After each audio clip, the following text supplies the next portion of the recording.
Do you find it really hard to delegate, or it's just uncomfortable? It gives you just a lot of fear too. You're like, I'm letting go of control. What is going to happen? Is my business going to crash? Do you feel that way at times when you think of delegating? Do you struggle with delegating in your business? And this, of course, definitely applies to personal life as well. So one of the things with delegating is that it can really be uncomfortable. It's unfamiliar at times. You think about, will that your team, if it's a member on your team or even outsourcing, will they do the job well as yourself? Will your business come crashing down because of delegating? Will there be more chaos? Will the standards be upheld? And these are valid questions that you ask, concerns that you have with delegating. However, do bear in mind that there are benefits to delegating. And one of the things that's often overlooked is the time savings from delegating, the monies that you save. So you might be saying, okay, I have to spend 5,000, 4,000, 10,000 to get this done, and it's costing me. However, as the CEO, the entrepreneur, the business owner, when you delegate, you're able to use your time in a more beneficial way, a valuable way for your business. So you're able to focus on other areas in your business that will lead to more revenues coming in that cover what you spent to delegate. So that's one thing to always consider with delegating, the opportunity cost of your time.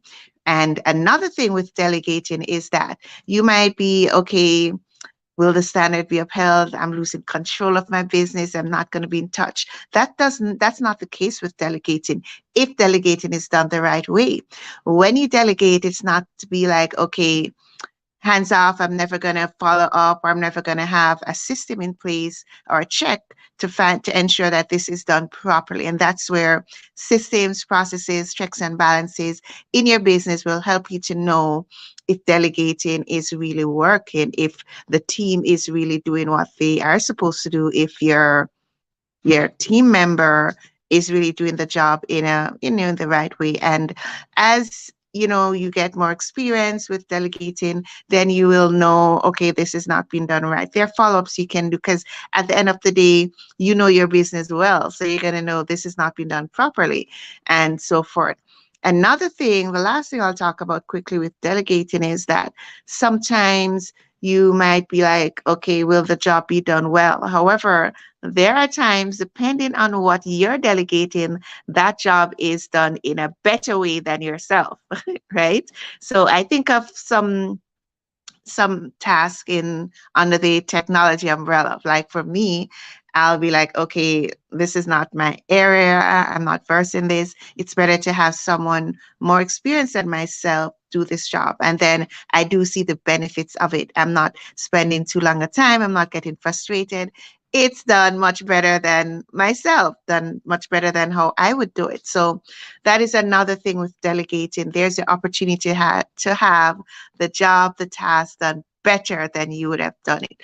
And do bear in mind that with delegating, it's a process. It's not just hand over this task like that. You want to do delegation in the efficient way, in the best way for you and for your business as well. And also for the person who you're delegating to, you want to ensure that they are clear about what is needed to be done, the standards to be upheld. And another thing, as the CEO, the entrepreneur, the business owner, there's some tasks which are better done by someone else. So, for example, bookkeeping, that's a common one where, it makes sense to do that because you are freeing up your time to have something done quicker, faster, more effective, more efficient. And a check back with bookkeeping, you can look at your reports, have those explained to you, and so forth. Just have another set of eyes on your business. So separation of functions, that is also a benefit of delegation, not having one person do everything. And of course, delegation is different for everybody at different stages of your business. Some persons, it will make sense to delegate more, some persons less. It depends on where you're at in your business. So do bear that in mind. So If you're still unsure, uncomfortable about what are the steps I should take to start delegating, you're still fearful, do reach out to me. I'll have a chat with you. I'm happy to continue this conversation. And do remember to share this video with another business owner, another CEO, another entrepreneur. We are a community, and it's so important that we are sharing and being there for each other. So signing off in 3, 2, 1. Bye, guys.